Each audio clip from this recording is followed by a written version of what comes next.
Like you're the jack of all trades. Yeah.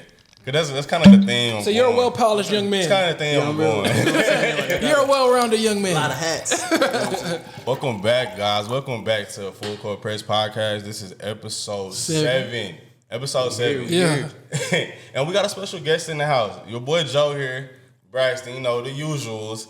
But we got a familiar face. Y'all might have seen him. Y'all seen him. Come across your socials. You seen him. Here, there. TikTok, IG, you know, something. Y'all might have seen him on something. Nah, but we got Caleb Banks here, a.k.a. Banks Nowinski. A.k.a. Mr. Don't Tell Me. A.k.a. Mr. Oh, yeah. Y'all done heard him on the intro on the promo playing, video. man. I streamed that, too. The GOAT himself pulled up on us. Lucky episode number 7. Nah, but go ahead and tell the people who you are a little bit more, Caleb. Nah, yeah, for sure. You know, my name is Caleb Banks. As they said, at Banks and Whiskey. Y'all go follow. You get the chance. You know, I've been on the show a couple times, you know, here with my boy. And, you know, like I said, I wear a lot of hats on TikTok, Instagram, trying to get on YouTube. YouTube a little tougher, but, man, you know, we out here, we working. You know, it's all progress. Give my man Banks Nowinski a follow for sure. Go ahead, for real.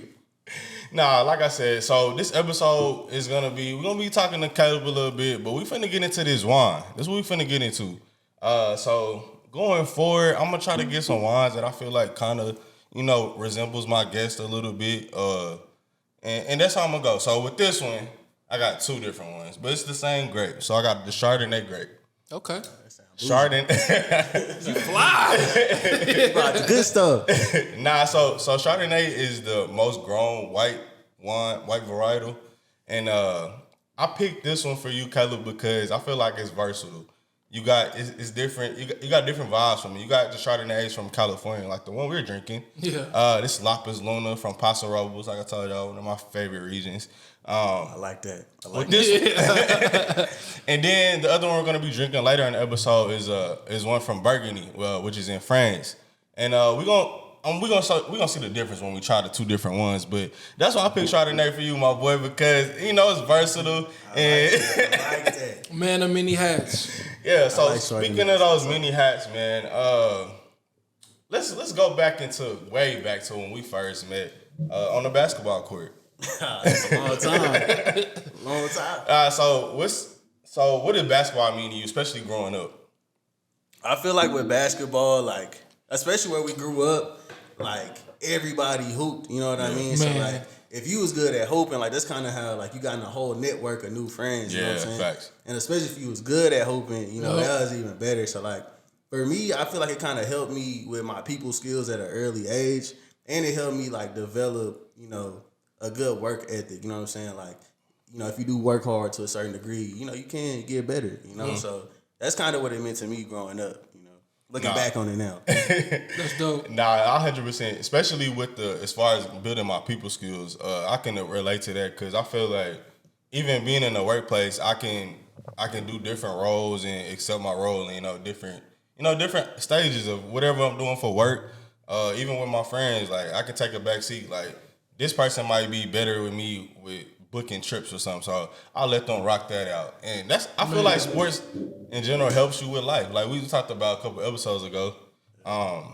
When did you first start playing though?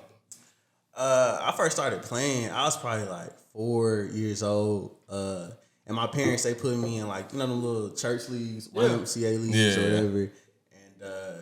And see if you're nice or not. Yeah, they was trying to see. But I was killing them kids, man. That's crazy, man. I thought I was Michael Jordan out there. Yeah.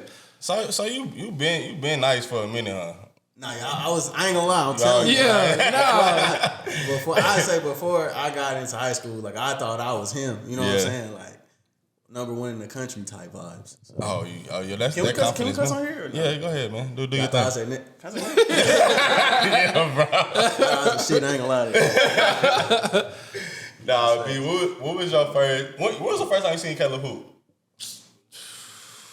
What was the first time you saw him? We were young for sure, but it wasn't like we played together in high school, like for sure varsity, and he was nice. But before that, it was like I feel like either like you know how Bracco used to call all of us up to like play at open gym during the summertime, and just how like classes integrate that way. Like Cause he was always with Jacoby, you, Tevin, y'all same little crew. Like, so I feel like it was one of those open gym runs. First impression.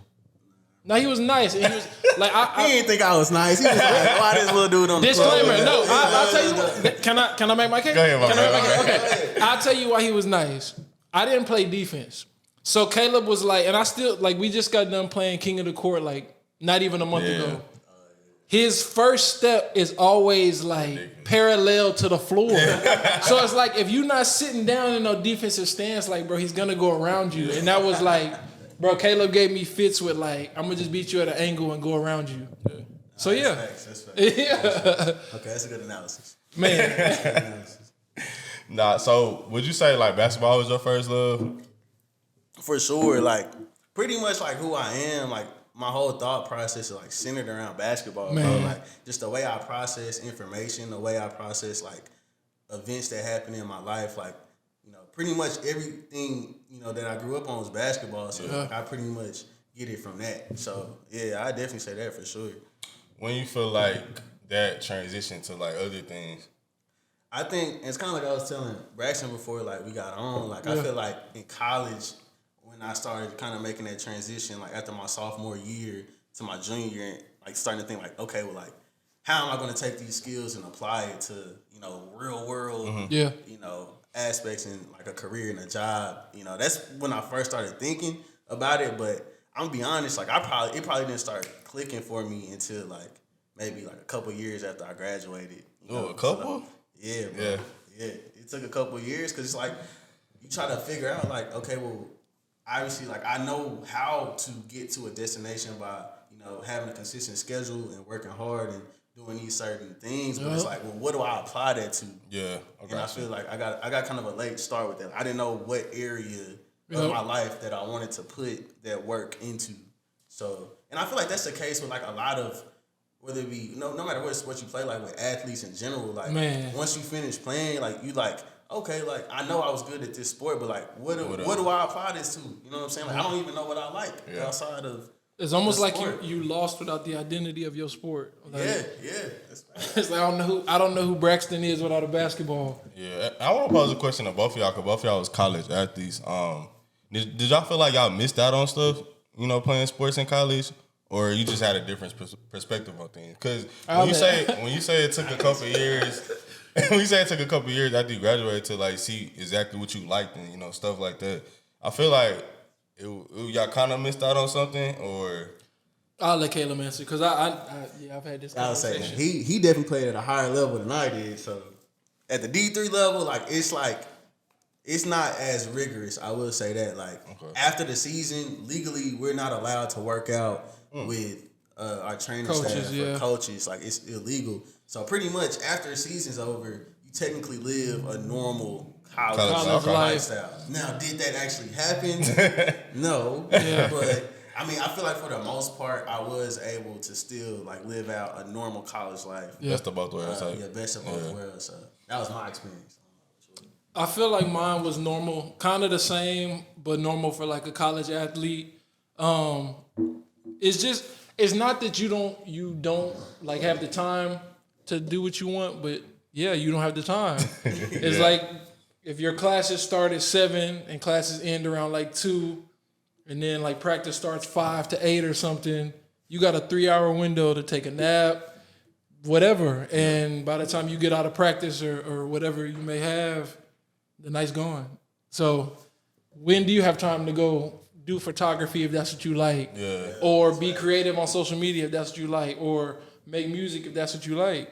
You're trying to recalibrate for the next day. So you sacrifice a lot, but I wouldn't say you missed out on nothing because I know for most athletes it's like when I graduated, I didn't have no student debt at all. No, for sure. So it's like that's a blessing, bro. Yeah, that's a blessing. That's a blessing if for you real. ask me going into college, like would I sacrifice a couple house parties and whatever else you may have for that, then I didn't sacrifice a lot. But Yeah, nah. I 100% feel that because it's like, bro, one, I feel like I missed out like not being able to play sports in college, but also just because, like I said, bro, it's that that being on the team thing, and like I feel like that had to be a cool thing to have in college. Yeah, I would say like that was probably like the best thing or the best experience I got out of playing college sports. I don't know about you, but like those bonds that you build like with those teammates, and like in college, like you encounter like so many different personalities, and like everybody's from all different types of locations. So it's just like, you know, you get to, at first it's uncomfortable because you like, dang, like everybody's strangers. So, yeah, it's like we're strangers. Like, you know, for me, like I remember my freshman year, my 2 roommates were like these white guys, and they were like from the country. You know what I'm saying? Like super country. And like for the most part, like when we like the first couple of weeks, like I'm not lying, we couldn't even understand what each other was saying. Like that's how different like our lingo was. Yeah. But it ended up being like super cool. Like me and him ended up getting super cool because, you know, like once we started talking and getting to know each other, it's like, yeah, like, you know, like it's cool. Like it's cool to it's cool being uncomfortable. That's one thing I learned. Like you have to be comfortable with getting uncomfortable, man. And like that's another life lesson I learned from basketball. You know, just talking bigger, you know, picture. But like, yeah, like I think, you know, in my opinion, like I enjoyed that a lot. You know, how you said it shaped you for life. Kind of the same answer, but piggybacking off what you said, like I feel like sports in general, but basketball specifically, taught me how to like play a role. And not just play a role, but to be a part of a team. Like a lot of people don't understand the team concept, and it's like a me type of thing. But sports, whether it be basketball, whatever, but like it'll teach you like sometimes you are Michael Jordan and Kobe, and sometimes you're Rick Fox, and some like basketball for sure taught me how to like when to take a lead role, but also when to like back up and let somebody else take a lead role. So it's yeah. Yeah, I agree with that for real. Yeah. So I'm gonna change the pace a little bit. So you know, this is 94 Pours. Your boy John Braggs. I'm trying not to kill you. You ain't got to brother. Nah, you good. We're not turning nothing down on this channel. How you feel about the wine? I'm not gonna lie, bro. It's really good. You know what I'm saying? I like the way it tastes and shit. What it tastes like to you? Like it's not like sweet at all, but it's not bitter. You know what I'm saying? Like that's like the perfect in between. Yeah, that's some citrus flavors that come from the Chardonnay a little bit. Talk to him heavy, Joe. Like a little pear. If you just tell me what you taste. Tell me what you say. We're gonna do an online. We're gonna do a on camera tasting right now. So you know. Yeah, I'm about to say, my man's in his bag. Yeah. Y'all see him in his bag. That's how you got to drink the one. You got to sift. Yeah. But nah, this is really good. What's it called? It's Chardonnay. That's a Lapis Luna. Okay. They got dope. They got actually dope wine. Joe nice with the bottles. In case y'all couldn't tell, Joe nice with the bottles. I'm gonna tap in because I'm trying to. I've been drinking a lot of red wine, bro. Yeah. But like, you know, I kind of want to get back onto clear. Yeah, and with Chardonnay, especially like ones regionally like California or Oregon, you got basically 2 different types. So you got this one is more acidic.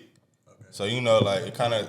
Like I said, it got them citrus flavors, so it's like kind of like a pineapple or lime. You can feel it in the back end, you know. You can feel it a little bit. But then you got your buttery Chardonnay. Those aren't my favorite because they're a little thicker. It's more creamier and stuff. But it just depends on what you like. But I know for sure that's my favorite type of Chardonnay. It's like the acidic ones.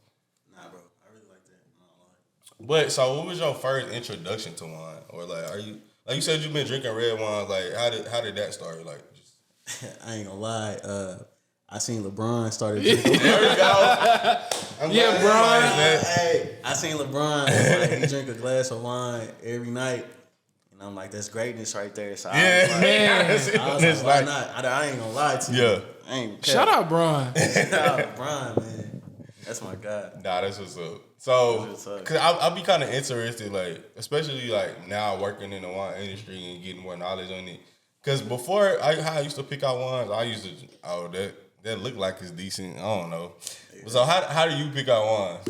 So I know, like for me, like kind of like I said, like I've more so been into red wine, but like it's kind of hard to find that balance. You know what I'm saying? So like I just kind of started trying stuff. I'm not gonna lie, like the first red bottle of wine I bought was it was Snoop Dogg's. Okay, 19 Crimes. And I got it because I saw Snoop Dogg. So You know, I gotta, and I do like that wine, but I'm not gonna lie, like I don't like the fact that it be making my lips look purple sometimes. Man. I got drink it. You know what I'm saying? So after that, I was like, okay, like I want to try something else, and then I was talking to this guy who worked at the store, and he was telling me about Menage a Trois. So like that's kind of what I've been on as of late. Menage a Trois cool too. But I like what you said earlier as far as like trying different stuff, because that's the only way you really gonna find what you really like as far as when it comes to wine. Because people can tell you like, oh, you might like this or boom, but everybody taste buds is different. So what it might taste good to me, it might be different for you. And over time, not even your palate, but what you want is gonna switch up too. Yeah. Like you're gonna go through seasons of Depending how I'm feeling, bro. Man. That's crazy, because I will say, like, okay, even before, okay, I lie. Before the 19 Crimes, I was into barefoot. Okay. And I didn't realize how much like sugar was in barefoot. Man. Like, that's pretty much juice. That's probably why I liked it, because it was The Moscato, it was the Moscato. Moscato. Yeah. It's like That's Moscato, like- so like it was like an introduction. So I'm like, yeah, like this tastes like doable, but like the more I started to drink it, the more like, I kind of started getting headaches a little bit. So I'm just like, okay, maybe like I need to back off that a little bit. Yeah. You know what I'm saying? That'd be fire too, though. It's just like you said, it's everybody's intro wine. Like I think Joe's was Sutter's home. Yeah, Like, bro. I started with that cheap stuff too, bro. Like, hey, Bro. you gotta start somewhere, especially if it's something you want to get into. Like, what's the I other used to drink barefoot too, but not the Moscato. I never was into that sweet stuff, bro. Yeah. But I used to drink the barefoot Zinfandel, I think. But yeah, man, it was cheap. I was in college. I'm like, I go get a bottle for $7. Why not? Do you feel like wine is one of those things like kind of like wine is like it's a season right now, but is it something that you always like? Nah, I could get a glass. Or do you feel like it's something that down the line you might like? I don't know. I feel like for me, like I don't think it's a season because, like I said, like I am a drinker. Like I do like to drink on a consistent basis, but I'm trying to find like a good balance of like drinking consistently, but it also not affecting my health too much. A happy medium. And so like that's why I have been trying to like maneuver over to wine. So I personally don't think it's a season. It's just I will say like it is kind of hard to find like quality wine for an affordable price as well. You know what I'm saying? Yeah. Man, Especially with somebody who drinks a lot. Like you gonna go Come holler at me, man. I got you, bro. Man. Come holler at me, man. I told you. Nah, like I said, we finna. So I'm working on putting these quizzes on our website, 94points.com. Tap in. Where like basically, it'll help you pick a wine. Like you say, either if you're trying to eat it with something or not, it's gonna be like price range and everything. I'm trying to curate a quiz where I can help That's people. actually dope, bro. Because like there are like some wines that don't taste good with food. You know what I'm No, Man. facts, yeah, bro. You gotta pair that. You gotta pair it with the right stuff. Damn, that's smart actually. Yeah. I'm gonna have to tap in. Yeah, and you can find some quality wines for a decent price too. Like the price tag don't mean nothing. Like I don't care what nobody say. The price tag don't mean nothing. Like you can find some quality wines for a good price.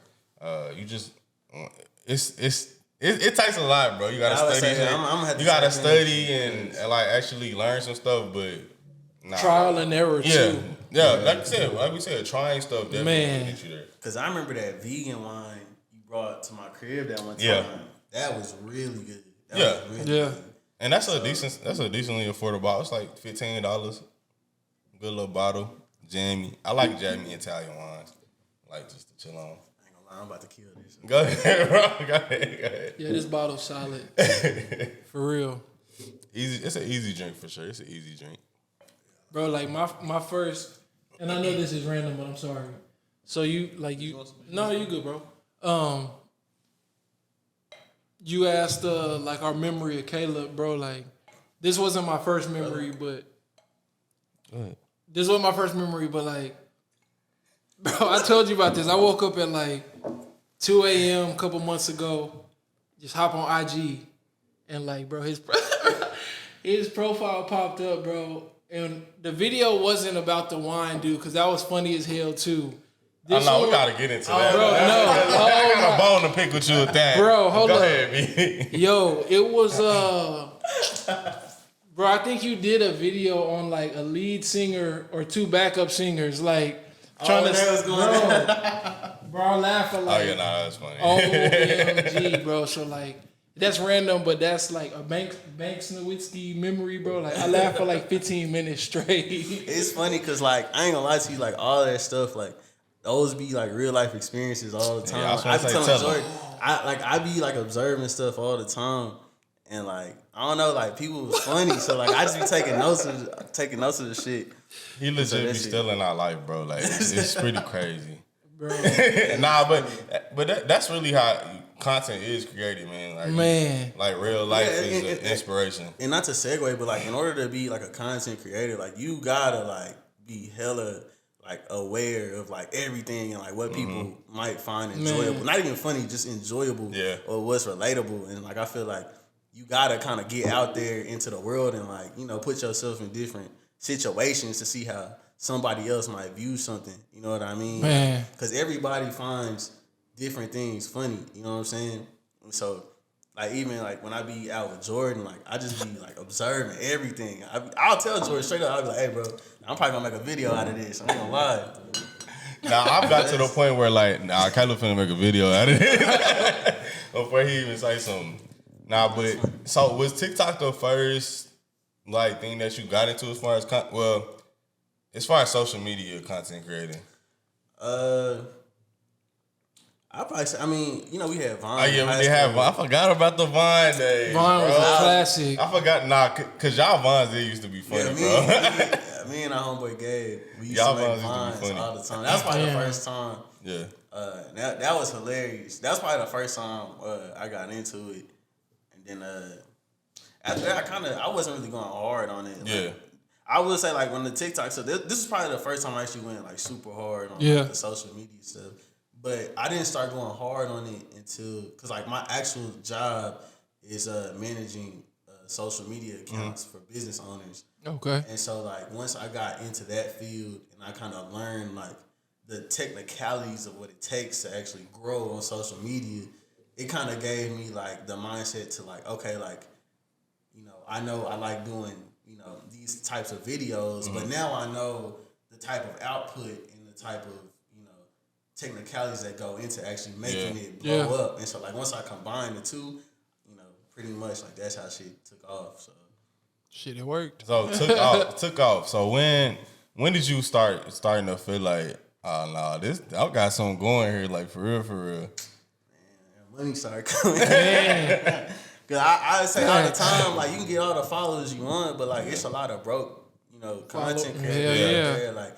It's a lot of people doing stuff for attention, like corny stuff. Yeah. Yep. You know what I'm saying? Like, if you're going to be corny, at least get paid for it. Yeah. You know what I'm saying? Like, don't just be doing stuff just to get, likes and follows and shit. Like, I don't know. That was always, like, my main thing, And, like, I used to, like, value in the content, but, like, I ain't trying to have nobody play me either. Like, I ain't trying to have brands play me either. Facts. You know what I'm saying? Like, and that's an even bigger discussion with, black creatives and how vastly underpaid, we are. And, you know what I'm saying? I'm still battling that right now. Yeah. Do you think that that's more so due to like the system of the platform that you're on, whether that be IG, TikTok, or whatever, or that's more so just like the algorithm is fucked up?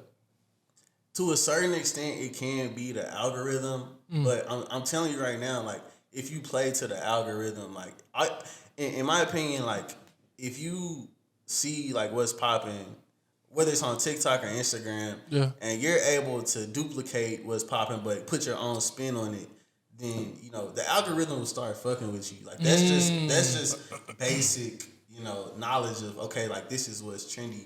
But I feel like in terms of like the discrepancy between like the top tier creators and like most black creators, they start all these trends, all of these dance challenges. These black creators, they the people that's making people's songs go number one, and they not being compensated. Not getting no bread. You know what I'm saying? And then you look at the Forbes list of the top paid TikTok creators, all white people. Yeah. 5 white people at the top of the list. Damn. And it's like, you look at the lay of the land, like you see all these popular trends, bro. I know the pages. I study this shit. Yeah. I know where the origins of all this stuff is coming from. Yeah. But it's a lack of knowledge out there, and it's a lack of people understanding like the value of their brand. Yeah, that's what I was gonna get to. Like, do you feel like it is a lack of knowledge, and like with some black creators, they just trying to get to that quick buck, or they just don't know they are worth all of it. Man. Yeah, because think about this. Like, if I'm being real with y'all, we sitting at the crib, we talking. I tell y'all, yo, I'm getting paid off social media. Somebody want to pay me $100 to put up an Instagram picture. I'm gonna be like, yeah, let's do that. Ain't nothing. Yeah. But it's like, it's really not that simple. Like, you can negotiate your way to get paid 20 bands. Yeah. Damn. Yeah. For an Instagram picture, and you can throw in a story, and then do it. Like, it's. I'm telling you, like the amount of money out there is endless. But it's like we don't know this stuff.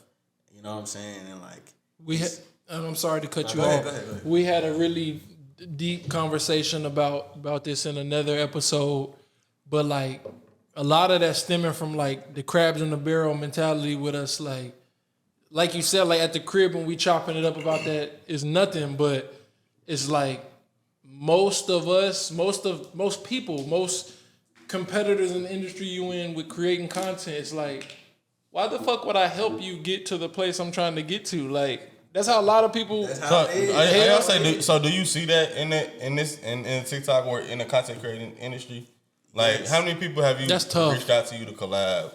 So I'll put it like this, like, there has been a solid amount of creators that have reached out to me, but it's more so like they kind of want me to help them out with doing something. You know what I'm saying? Ain't nobody like that. But it's like the upper tier creators, they not like reaching out to me. Yeah. Keeping that shit to themselves. And I'm going to keep it a band. There was like this white creator, I'm not going to name his name, but like he had a bigger following than me. He's living off just strictly making content and creating. He reached out to me and he was like, nah, bro, like he was kind of putting me on game. Yeah. And this is a white guy. Yeah. So it's just like, in my mind, I'm like, it's kind of like what you said. Like, I feel like that's more so like a black community thing. Hell yeah. Like we don't want nobody to know what we know because we want to feel different. You know what I'm saying? So everybody want to be the number one nigga, but it's like, that's the dumbest title we've ever chased.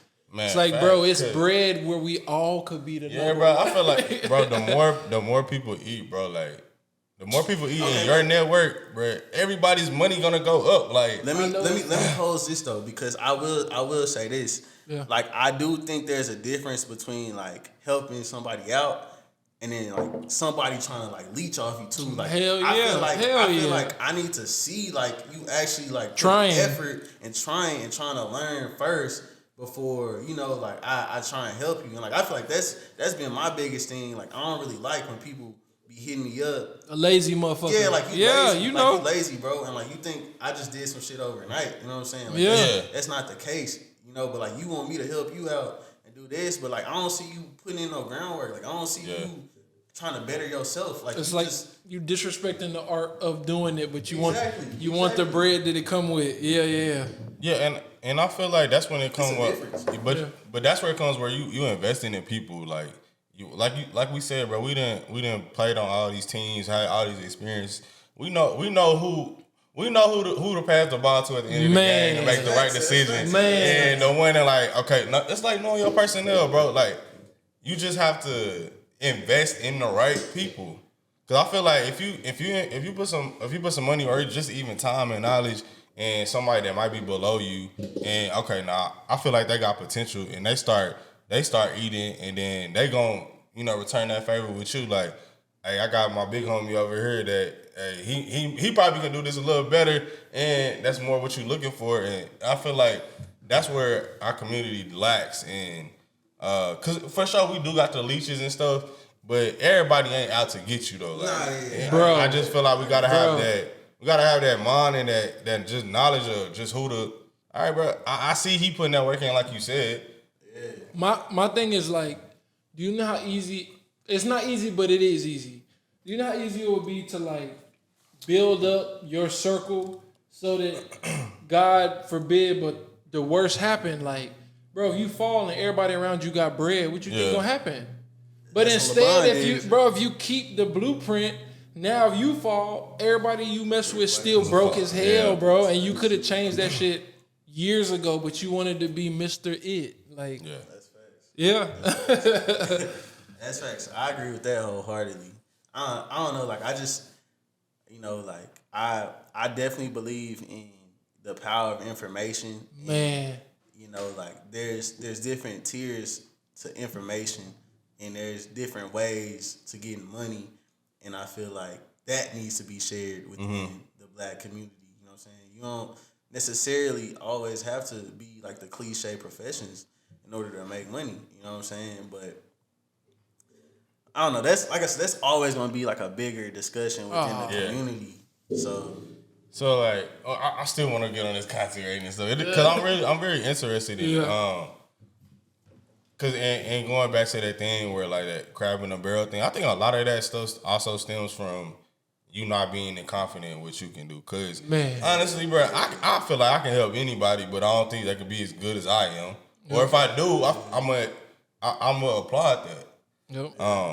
But so, you said you're getting money from content creating and stuff. Now, has that helped your business acumen, or like, are you into like getting into your own business other than just like your personal stuff, or are you into doing something else, or what you feeling? What's going on in C Bank's head? Man, like I feel like like I'm constantly learning every day. If I'm being honest with you, like kind of like I said, like my primary job since I've graduated college has been doing social media for business owners. Yeah. So every day, like I'm pretty much doing social media for these multi-million-dollar, entrepreneurs. Yeah, And I'm almost being forced to like consume the systems in which they use to make money. You know what I'm saying? And the level of thinking that it takes to diversify like your money. And so like I feel like the older I get, like I'll continue to get better. Putting that into myself and eventually like working fully for myself and fully focusing, whether it be content creation or me starting my own business. I feel like I'll get there one day, but I feel like I'm at a point in my life to where like I'm so open to everything. I'm so open to new ideas. Like I'm so open to hear everybody talk. Like I really do be enjoying like whenever I get in a room and like everybody just talking, like sharing ideas, sharing opinions on stuff. Like with me as a creative, like I love that shit. You know what I'm saying? So that's kind of where I'm at right now. And like I feel like the more I learn, the more money I'll make. Because I'll be able to apply that to what I got going. So yeah, bro. A lot of people be chasing the bag, man, but really knowledge is the thing that we do need to chase. Knowledge and connections, bro. Like, and I feel like you done peeped that for sure. Yeah, you got to be able to leverage what you're good at. Like honestly, the better you get at whatever you're doing, you'll be worth more money, and that's just a fact. That's just a fact. Like, it's very true. That's very true. What do you bring to the table or to the team? Why are we paying you this amount of money? It's facts. Like, that's very true. If you really sit there and think about it, that's true. In terms of like how much money you make, even like if you're working a 9 to 5, bruh. like, if you're really the owner or the who's ever at the top, show me. They gonna wonder like, why should I pay you $100K a year? Why should I pay you $60K a year? Like, what special skills do you have? That's a feasible question to ask. You know what I'm saying? Like I can't be mad at them for thinking that way. Yeah. Like, and if you don't got no answer, chances are that's not the job for you, yo. Yeah. All right, y'all. So clearly we killed the first bottle. So we're gonna get to the second bottle. Like I said, the Chardonnay great. The most widely grown, widely produced white varietal in the world. And this next one comes from Burgundy. Burgundy is pretty popular when it comes to the wine world. This is a white Burgundy, which isn't the most popular thing, because Burgundy mostly does Pinot Noirs, but Chardonnay is the other grape that they do. Chablis is the top stuff though. Chablis 5. Shout to Chablis. But nah, this is a regular white Burgundy. I'm gonna see if I can tell the difference between the two, cause like Burgundy compared to California is a much cooler climate. So the grapes aren't as sweet and stuff. So we're gonna see if I can tell the difference. You can definitely tell the difference in here. I feel like the last one was a little more oaky.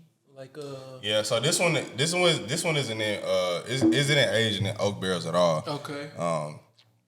What's unoaked? It's unoaked. I actually think I like this one better. Yeah, It's not as dry. It's not as dry. It's dry.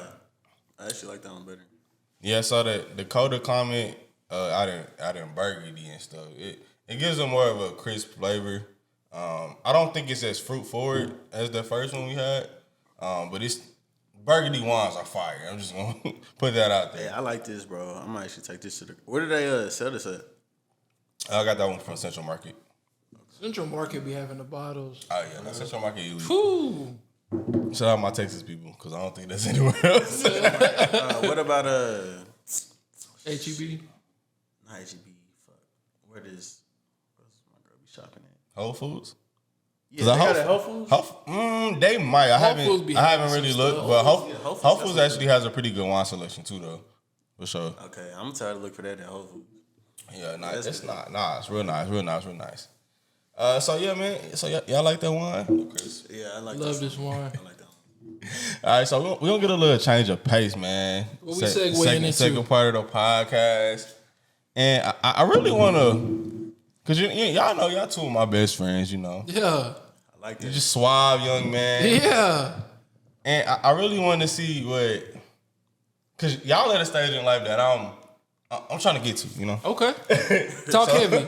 Talk heavy to me. Let's get into it. And we kind of young, and so I really wanted to get into y'all head and see where y'all headspace is as far as like being young and being really fully committed. You being married for a couple years, and Yo. and Caleb, you just proposed not too long ago. So how, especially in this generation, how they like to say like how did y'all come to that decision? One, and then two, like how has it been so far? Sure. Married man, right? That's the vet in the Yeah, I'm about to say, That's not. I'm the OG now. I'm married. This June will be year 5. Damn, June man, that 10th. long? Yeah, bro. Oh dang! This June, that's crazy. This June is year 5. Shout out to Lo. But for me, it's just like y'all said, with different stages of life that you're in, different seasons. You change, your spouse changes, y'all's life changes. Like how I was before we had Eli, when it was just us, is different from how I was before we got married, and it's different from how I was when we was just dating. But yeah, I think that it's you got to approach relationships for sure, but marriage specifically, like almost like a plant. Like even myself, like I transparently tell y'all, like going into marriage, I thought that it was just like this blissful stage. Cakewalk, yeah. And it's like, it's not that. Like it is that, but it's like, it's that if you make it that. You gotta like, it's damn near like a plant. Like if you don't water it and put stuff that into work it, in, and that shit gonna die. And it's, marriage for sure taught me like not to get full of myself. Like sports teach you like, be confident, be full of yourself, marriage is like the humble pie of like, nah, my nigga, like sometimes you do gotta rein it back on some stuff. Or like sometimes you gotta sacrifice this, that, and the third, but shit, I wouldn't trade it for the world, bro. Like I got more powerful, like shit financially, like mentally, like I feel like that shit, if it's for you, like, hell yeah. Yeah. So you got married at 23? Yeah. 23? I graduated college in May, and shit, June 10th, we got married. Oh dang, that's dope. So what made you pull the trigger that fast after? I was gonna ask that too. Oh yeah, my fault. I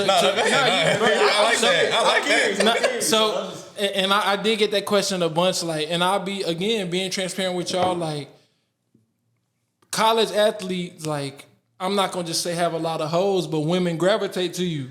So, and that's real. I've had this conversation with my wife, like, that's real, like, but to me, like, it takes you going through some shit to really understand, like, do I want to do this, or do I still want to like entertain what I got on the side? And it's like, for me, like I was on top of the world, cloud 9, whatever, and I had like an injury that almost ended it all. Like couldn't hoop no more, none of that. And so the summer all that occurred or whatever, Lo quit her job. She had a paid intern. She was trying to get up in this company. quit her job, all of that, to stay at home and take care of my leg. And so, like, yeah, I was young, bro, but it was like I was raised off of, like, principle and loyalty. And it's like, this girl just gave up pretty much a future to make sure you were straight, bro. So, like, what you gonna do? And, like, it was no pressure at all because, like, we had already been rocking for a couple of years. But, yeah. That's dope. Yeah, we had to go through something before I knew I was ready. But yeah. Nah, that's dope, man. Especially because y'all met in high school and stuff. And people think high school sweethearts, that's just easy, you know. Nah, bro. People lucky to have, but nah, you actually do go through stuff and gotta. I mean, I feel like y'all probably go through stuff with anybody because you got that long 10-year, that big roller coaster, and she like, watched you grow up and everything. So it's really dope from a married perspective, though, bro, because it teaches you how to, like, one, reinvent the wheel, but also, like, you feel like you know everything about this person, and then it's like, bro, when y'all make that change, it's like you got to relearn that person, but you got to want to relearn that person. Yeah. You got to want, like, it's just crazy. Because she's a different person from when you first met her. That's a fact. She not a high school girl. I'm not a high school young man. Like, bro, we married with a kid. Like, this the 5th year of marriage, but what? Year 12 of... Low and Brax, yeah. So, hey, bro, I'm old, y'all. Bro, that's true love. It's crazy as hell to think about, but like, Nah, love is beautiful. So, what about you, Caleb? Because you've newly into this process. Like, how did you find this out? Okay, I think it's time to propose. Yeah, I think like in my case, cause like with me and Lexi, like we had met during college. And it was like towards the end of my freshman year, but not really. Like we didn't start like actually like linking up to my sophomore year. Linking up. we started linking to my sophomore year. But like I felt like with her, like after like cause like the whole time we was in college, like that shit was like easy. You know what I'm saying? Like, cause you know, really, it was easy in college. It was easier in college. I feel that too. It's easy in college because kind of like Braxton said, like you know, like with me, like being an athlete, she like enjoyed being like, you know, like an athlete's girlfriend. You know what I'm saying? Yeah. So like we had like a set way of how we did things. You know what I'm saying? And so after we graduated, then you fall off like that. That high of just being like an athlete. Yeah, athlete. You know what I'm saying? Especially like, cause like with me, in my case, like, you know, I was one of the better players on the team. So like, you know. He was the man. He sugarcoating it for y'all. He was the man. In that small realm. I was the man. But it's like, okay, like now we out of that. We in real life. I'm not the man no more. You know what I'm saying? And so like, you know, we went through some stuff like our first couple of years out of college, like I feel like our relationship was really tested. Man. Did you feel like cause Lexi did start to get more dynamic where like she started to get like clout. We gonna say clout. Yeah, we got clout. And you know, for all you who don't know, you know what I'm saying, she had started owning her own business. Yeah, she started bossing up. She started growing her social big media. Boss moves. Meanwhile, I was at home unemployed. Trying to figure out what you want to do. Trying to figure out what I want to do. So it's like, at that time period, you go from here to here. Your girl went from here to here. So it's like, that's a completely new dynamic that gets introduced. So do you think that messed up your ego, or was it just like, okay, I need to get adjusted to that? Bro, it definitely like, it obliterated my ego. Cause like, I'm not even lying. Like in college, you know, I love you, Lexi, but like, I ran that girl. You know what I'm saying? Like, not even like to be disrespectful. Like she'll tell you. Yeah, nah, for sure. That's what I would tell you. You know, like I ran, like she knew what it was, but it was just like, you know, after college, it was completely different dynamic. But that was something like I had to take upon myself to like be like, okay, like this is not who you are. You know what I'm saying? Like you need to like boss up and really become who you are in this second life. Also, too though, and not even to cut you off, bro. No, go ahead. But like, even hearing you talk about that, to me, big picture, whatever, looking at it, it was important for her to see that you can play that role too, though. Yeah. Because it's like, you know how many, bro, you know how many women feel like, had like y'all, the tides turned, and it's like you went from being like basically that nigga on top, and she played your Robin to your Batman. in a couple of months, you had to be robbing and let. So it's like I feel like the fact that she saw you like I'll let you do your thing and she gon' like bro it's yeah. But it's a hard like in that time period you don't see it. Oh yeah, no, especially being young, bro. Yeah, like you still see it like well like why are you like moving different? Like why is like you forced to eat things that humble not the pie. same? Yeah, you and I feel like for me that was probably the most important experience I went through as a grown man. You know what I'm saying? Like knowing that like nah, like you know shit is different. You know what I'm saying? Like, you're not a kid no more. Like you need to you know this is a new life. You know what I'm saying? And so I feel like, you know, once I started to like, you know, fully hone in on who I want to be as a man, and, you know, we finally started to like lock in, like in terms of like the new, that's why I fucked with what you said, like, you know, learning each other. Bro. You are now. Because y'all aren't the same people y'all were when y'all all. first met And that shit changed all the time, bro. Yeah, and so it's like our newfound relationship now is completely different from who we were. And like, I feel like, I got to the point where I was like, you know, like I feel 100% comfortable in, you know, wanting to propose to her and make her my wife because we done made it through all these stages, bro. So like I know like going forward in life, like you know, I feel like we can make it through anything, you know. So. If shit peachy all the time, it's not gonna work. Yeah, you gotta know how you bounce back from adversity, bro. Like, not bump heads all the time, but.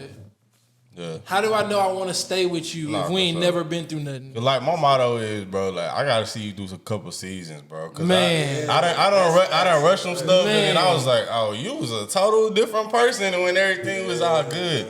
But I kind of feel like I got a cheat code though, bro. Cause like, cause like, it's no way in the world I'm gonna be like at this age now. There's no way in the world I'm gonna be with somebody as long as y'all been with y'all girls and women. It's no way in the world I'm gonna be with them that long. So like, damn, how can I just feel like? How can I like get to the point where like, nah, I do want to propose? And like, I feel like it's gonna be hard, bro. Birds of the same feather flock together. Yeah. No cap. So let me ask you this because I will say like the commonality, me and Braxton guys that we met our girls while we were still like teenagers, young. But like now you a grown ass man, you know what I'm saying? So do you think that it's harder to like find somebody? I think that you can actually trust in a long-term relationship. So I think it's a yes or no thing. I'm gonna explain both ways. So when I feel like the easier part of being grown and trying to find somebody that you want to rock with, you almost grown to the person that you're going to be. And you've been through all these phases. Now you actually know what you like. Yep. Like you know what you know what to look for. Not just with looks, with like everything. Like as far as like, okay, this is the type of wife I want. This is the type of like I want to go out with this person, or I need somebody that's kind of into this, or not afraid to like try stuff, or you know what you want. But I think the hard part is, especially nowadays, I feel like a lot of people put up a front. Oh, bro. So like you'll be rocking with somebody, and I'm glad you see that. Especially with people that put a lot of their social media. I mean, life on social media. Like you can go rock with somebody and did all this research on you, and like they know what you like, and they tried to put up this front. Like, okay, I know he's into this, so let me.